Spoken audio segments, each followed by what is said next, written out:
ನಮಸ್ಕಾರ. ನನ್ನ ಹೆಸರು ಸ್ಫೂರ್ತಿ, ತಂದೆ ಹೆಸರು ಅಶೋಕ್. ನಾನು ಬಾಲಕಿಯರ ಸರಕಾರಿ ಪದವಿ ಪೂರ್ವ ಕಾಲೇಜ್ ಪ್ರೌಢಶಾಲಾ ವಿಭಾಗ ಸುರ್ಪುರ್ನಲ್ಲಿ 10ನೇ ತರಗತಿ ಓದುತ್ತಿದ್ದೇನೆ. ನಾನು ಇಂದು ರಾಸಾಯನಿಕ ದ್ವಿಸ್ಥಾನಪಲ್ಲಟ ಕ್ರಿಯೆಯನ್ನು ಪ್ರಯೋಗ ಮಾಡಿ ತೋರಿಸುತ್ತೇನೆ. ದ್ವಿಸ್ಥಾನಪಲ್ಲಟ ಕ್ರಿಯೆ ಎಂದರೆ ಪ್ರತಿವರ್ತಕಗಳ ಗುಂಪು ಪರಸ್ಪರ ವಿನಿಮಯಗೊಳ್ಳುವಂತಹ ಕ್ರಿಯೆಯನ್ನು ರಾಸಾಯನಿಕ ದ್ವಿಸ್ಥಾನಪಲ್ಲಟ ಕ್ರಿಯೆ ಎನ್ನುವರು. ರಾಸಾಯನಿಕ ದ್ವಿಸ್ಥಾನಪಲ್ಲಟಗೆ ತೆಗೆದುಕೊಂಡಿರುವಂತಹ ವಸ್ತುಗಳು: ಸೋಡಿಯಂ ಸಲ್ಫೇಟ್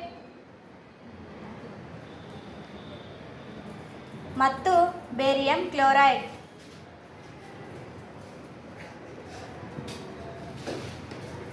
ಸೋಡಿಯಂ ಸಲ್ಫೇಟ್ನ ದ್ರಾವಣ ಮತ್ತು ಬೇರಿಯಂ ಕ್ಲೋರೈಡ್ನ ದ್ರಾವಣ ಇವೆರಡನ್ನು ಮಿಶ್ರಣ ಮಾಡಿದಾಗ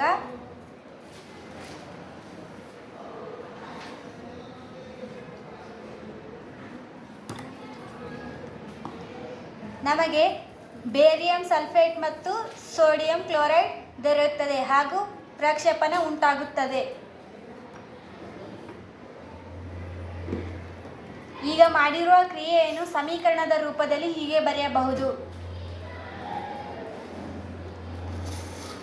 ಧನ್ಯವಾದಗಳು.